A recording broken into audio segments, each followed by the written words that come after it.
Fast, fair. Fox Toledo News. First at 10 starts right now.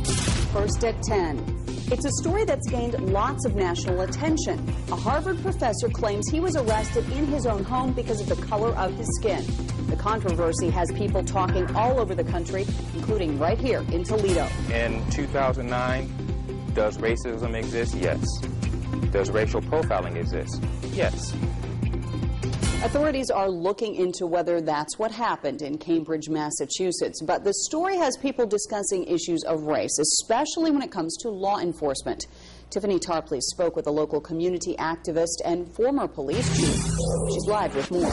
Well, some might argue racial profiling happens in many cities all over the country, including right here in Toledo. While both men I spoke to tonight expressed their views on the situation involving that Harvard professor, they admit they do not know all of the facts, but the incident should be a wake-up call.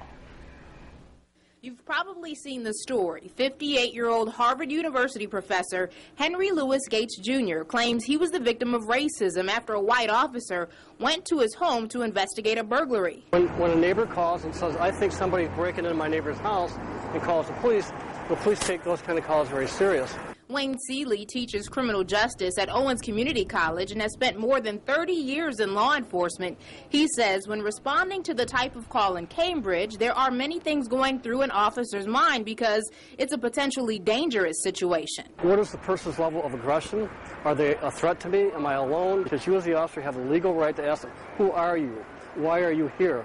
If I was locked out of my home and I, broke into my own home or whatever the case may be to get in, and a police officer drove by, I would hope that he would stop and question me because he doesn't know if it's my home or if it's, in fact, a burglar. Stephen Ward is not only running for Toledo City Council, but he's also a community activist. And although he feels racial profiling does exist, he also believes both Professor Gates and the officer may have overreacted.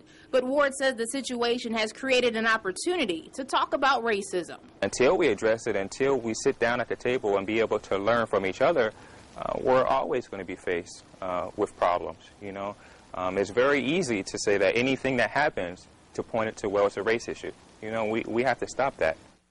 Seeley says when coming into contact with a law enforcement officer, always comply with their orders. If you feel you've been wronged in any way, file a complaint. Reporting live, Tiffany Tarpley, Fox Toledo News, First at